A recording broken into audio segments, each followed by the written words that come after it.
Hey everybody, if you're upgrading your internet, get a lot of gadgets that require an Ethernet connection. You're going to want to upgrade your router, your modem, and you're probably going to want to get some sort of Ethernet switching hub. So today I'm trying out the Nighthawk S8000 from Netgear. It says a gaming and streaming switch, advanced 8-port gigabit Ethernet. I went with an 8-port switch.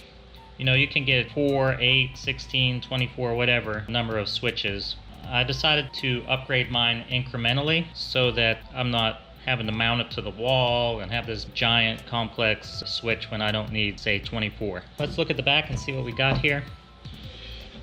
So it says low latency, lag-free gaming, over 90% lower latency for the fastest and most reliable multiplayer and VR gaming experience, ultimate 4K UHD streaming, and up to 4 times faster than single gigabit connection. Link aggregation or port trunking allows for up to 4 gigabits per second connections to supported devices like Ready NAS network attached storage. Alright, so let's open it up and see what we got.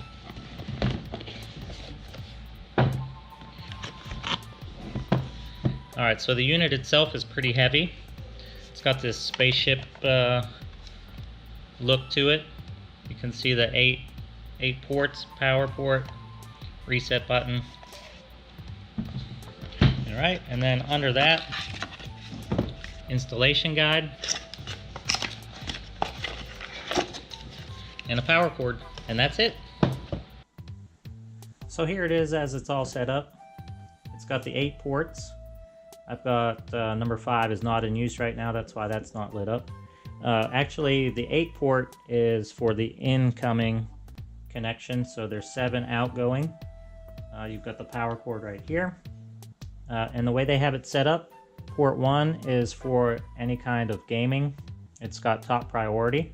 Port 2 is for streaming, and the rest, just whatever you like. Now it should be pretty much just plug it in, connect your hookups, and it's good to go. But I had problems with mine. It wasn't being recognized by my network. When I went to my network in my settings on my computer, it wasn't showing up, and I was getting much slower speeds than I should be. It shouldn't affect your speeds. If you've got a connection speed up to 1 gigabit per second, it should be able to handle that just fine without slowing things down. It just passes through.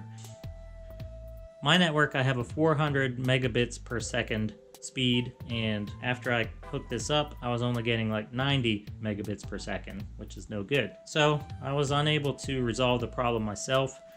That, combined with it not being shown on my network, made things difficult. So I had to contact Netgear support, which was great over the phone. They walked me through everything, troubleshooting. It turns out that I needed a firmware update, but I couldn't do that without it showing up on my network. So they walked me through the process on how to get its IP address from the router and then manually enter that in on my computer to access the admin for the Netgear, and I was able to update the firmware that way.